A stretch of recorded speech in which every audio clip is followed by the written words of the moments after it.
Greetings and welcome to CopBLUE's What the F Over.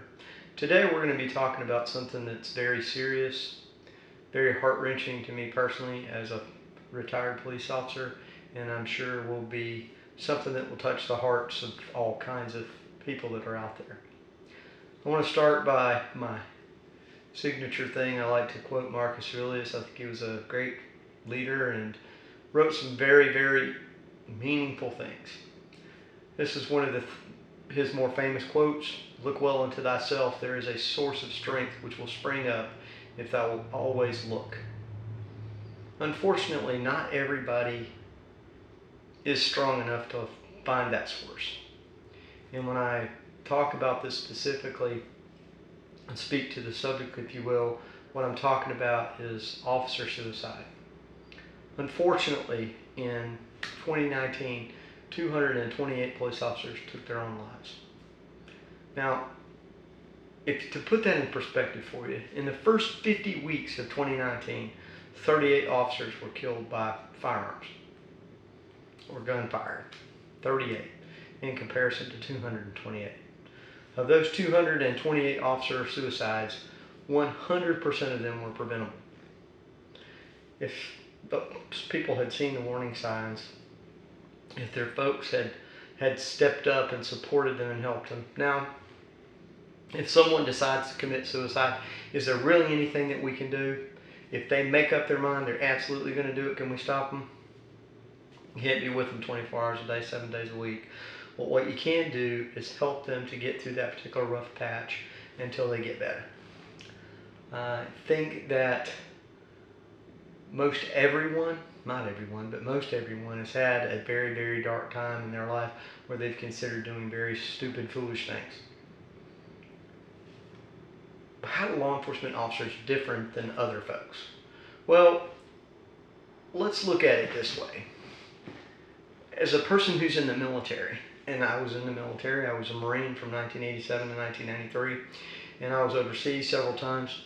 The whole point is that eventually a combat veteran will leave the theater of operation and they'll come home. They leave the war there, if you will. Now, of course, I know that everyone who's ever been in combat or has experienced things like that, you're going to travel with that wherever you go. But as far as the actual day-to-day stuff, you're going to leave it behind. How do police officers differ from soldiers? Well, the theater of operation for a police officer is right outside their door. They never get to come home. They never get to take their pack off and be done with it. Even when you retire, I can tell you this personally, I'm always looking. I'm always thinking whenever I see something out there transpiring, I'm always thinking about it. And it's something it'll always be a part of me. I can share one small story with you very quickly, and that is this. I remember as a detective years ago going and working a child fatality. I had two of them in my career that were very similar. One with a 2-year-old who was at a one of these home daycare things where a person has a little makeshift daycare in their house. They're keeping 6, 7 children. This lady was older. She was in her 70s. And, she had a thing where she gave children candy that were at the daycare, of course. And she gave a little girl a Tootsie Pop, and she choked to death on it. She never even knew she was choking. And I can still see that little girl. It is heart-wrenching. Now multiply that by thousands of incidents that you've had in a law enforcement career, and tell me that doesn't weigh on you. I had another one where a little girl, she's 11 years old, who her aunt was actually fostering children, and they had an infant, and she heard the infant rustling around at night in the bed, wasn't sleeping, and she went and put him in the bed with her, and she rolled over on him in the night and suffocated him. And both those children looked like that they were just laying there sleeping. That's the things that police officers carry around with them every day. And it's not just us. It's firefighters, it's EMS, it's all of our public safety people. I can specifically speak about law enforcement because I wasn't. So why is it that so many police officers are committing suicide? Now, obviously, we don't get paid very much money. That goes without saying. So I guess part of it could be attributed to financial woes and feeling like you have very little way out. Or how about this? The most important one of all, and that is mental health is still taboo in our business. Nobody wants to work with somebody who's been deemed crazy. But it's not crazy to suffer. It's not crazy to suffer emotional trauma because you see bad things.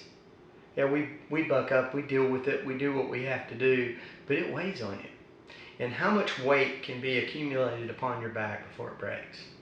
Well, some people have a lesser breaking point than others. We need to work towards doing a better job at teaching our police officers how to de-escalate.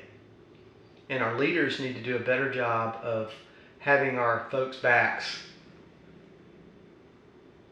more often than they're back there with two hands pushing them under the bus. Suicides growing and growing in our business, a lot of it has to do with our leadership, our lack of leadership, a lack of support for our folks in the field. And in no way am I saying if somebody screws up that they shouldn't be punished for doing what they did, because they should. But at the same time, we need to do more crisis intervention with our police officers when they've had to go through traumatic effects. We're very good at that for shootings. If you've ever been involved in an officer-related shooting, they're very good about bringing in a team to talk to you and ask you how you feel about it and so on and so forth. But nobody ever considers the fact when you work child deaths or such other horrific things of, we need somebody, you need to talk to them. And a lot of police officers don't want to talk to anybody. We've got to get out of that mindset, and we've got to help our brothers and sisters out there to get out of that mindset. At the end of the day, remember this. 38 police officers were killed by gunfire in 2019 in the first 50 weeks. 228 took their own lives. That's a crisis. That's a crisis.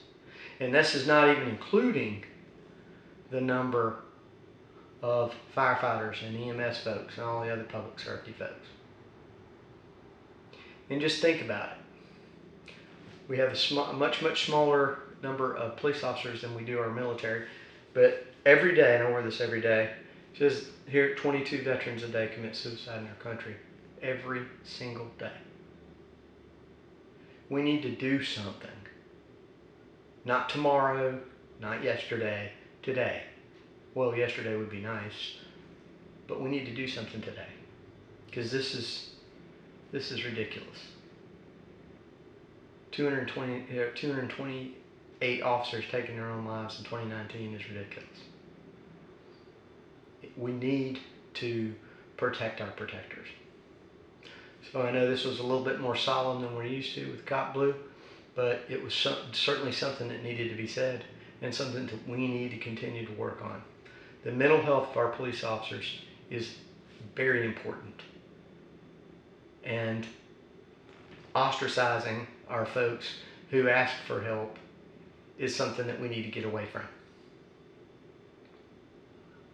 Because it's just senseless. 100% of our suicide deaths could be prevented. 100%.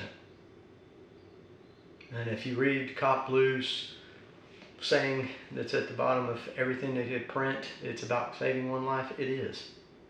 But I want to save more than just one. I'd love to have saved 228 of them last year. And it's 2020, so I couldn't tell you how many have already committed suicide this year. I know NYPD's had a very tough time with that. It seems like every other week you read about someone from NYPD who's committed suicide, which is awful. My heart goes out to those folks in NYPD. I know that must be just a terrible thing. But it's not just in New York. It's everywhere. Alabama, Georgia, South Carolina, all over the United States. Just about every state suffers from that. So I'll leave you with those thoughts. Just remember, if you're feeling like that you have no other choice, there's always another choice. And folks like me, folks like Jim Donahue, folks like the other folks with CopBLue, our names are out there, our information's out there, our email address. Reach out to us, contact us, we'll help you. And if we can help you, we'll put you on track with someone who can. So thank you from CopBLue, and be safe out there. This one's tough.